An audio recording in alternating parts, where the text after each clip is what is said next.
నమస్కారం. ఈరోజు మనం ఓ ఆసక్తికరమైన తాత్విక బోధన గురించి మాట్లాడుకుందాం.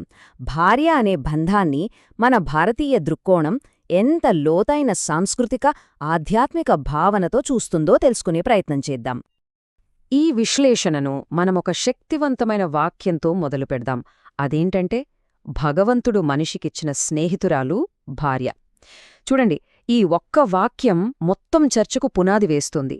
ఇక్కడ సహచర్యమనేది కేవలం ఒక ఒప్పందం కాదు, అదొక దైవిక ఏర్పాటు అని చెబుతోంది. సరే, దీన్ని ఇంకాస్త లోతుగా చూద్దాం. భగవంతుడిచ్చిన స్నేహితురాలు అంటే అర్థమేంటి?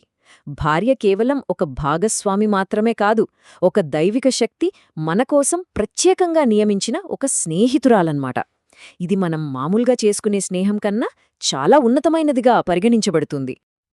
అయితే ఈ దైవిక స్నేహితురాలు ఒక బహుమతిగా ఎలా మారింది? అసలు ఈ పవిత్ర సంబంధం వెనుక ఉన్న పౌరాణిక మూలం ఏంటో ఇప్పుడు అర్థం చేసుకుందాం. ఇక్కడే మనకు కన్యాదానం అనే పదం కనిపిస్తుంది. అంటే ఒక కుమార్తెను బహుమతిగా ఇచ్చే పవిత్రమైన కార్యం.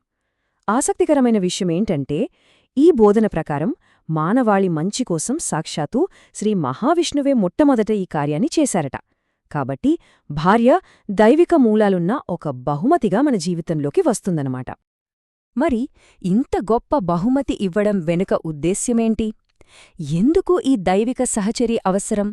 సమాధానం ఒక్కటే: జీవితంలోని ప్రతి అనుభవంలో, ప్రతి అడుగులో, ఆ ఉమ్మడి ప్రయాణంలో తోడుగా ఉండటానికి. ఈ భాగస్వామ్యం యొక్క సంపూర్ణ స్వభావం నిజంగా అద్భుతం. ఇది జీవితాంతం తోడుగా, నీడగా, అంటే అండగా నిలవడం. కేవలం సంతోషంలోనే కాదు, కష్టాల్లో కూడా చేయి పట్టుకుని నడిచే బంధమిది. అన్ని పరిస్థితులలోనూ నిలిచే సహచర్యమన్నమాట. సరే, ఇప్పుడు మనం ఈ బోధనలో అత్యంత కీలకమైన అంశానికి వచ్చేశాం. ఇక్కడే భార్య అనే పాత్ర కేవలం ఒక మానవ భాగస్వామి స్థాయి నుంచి ఒక దైవిక స్వరూపంగా ఉన్నత స్థాయికి వెళ్తుంది.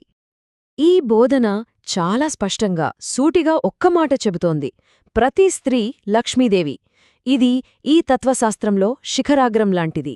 ఇక్కడ ఒక మానవ రూపంలో ఉన్న స్త్రీని నేరుగా దైవంతో పోలుస్తున్నారు. ఈ పోలిక చూస్తే మనకు విషయం ఇంకా బాగా అర్థమవుతుంది. చూడండి, దైవలోకంలో శ్రీ మహావిష్ణువుకు లక్ష్మీదేవి ఎలాగో, మానవలోకంలో పురుషుడికి జీవితకాల సహచరి అయిన భార్య కూడా అలాంటిదే అని ఈ దృక్కోణం చెబుతోంది. అంటే ఆ దైవిక సంబంధమే మానవ సంబంధానికి ఒక ఆదర్శంలా నిలుస్తుందన్నమాట. అయితే భార్యను దైవస్వరూపంగా చూడటం మొదలుపెడితే దాని పర్యవసానాలేంటి? ఈ నమ్మకం మనమీద ఎలాంటి బాధ్యతను మోపుతుంది? అదే కదా ప్రశ్న. ఒకవేళ ప్రతి స్త్రీని లక్ష్మీదేవి స్వరూపంగానే భావిస్తే మరెప్పుడు ఆమెతో ఎలా నడుచుకోవాలి?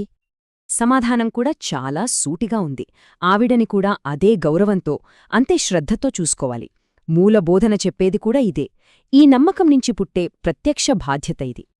సరే, ముగింపుగా ఒక్క ప్రశ్నతో ఈ చర్చను ఆపుదాం. భాగస్వామ్యం, దైవత్వానికి సంబంధించిన ఇంత ప్రాచీనమైన దృక్కోణానికి ఈరోజు ఈ ఆధునిక ప్రపంచంలో ఎలాంటి ప్రాముఖ్యత ఉండొచ్చు? ఇది మనందరం ఆలోచించాల్సిన విషయం కదా.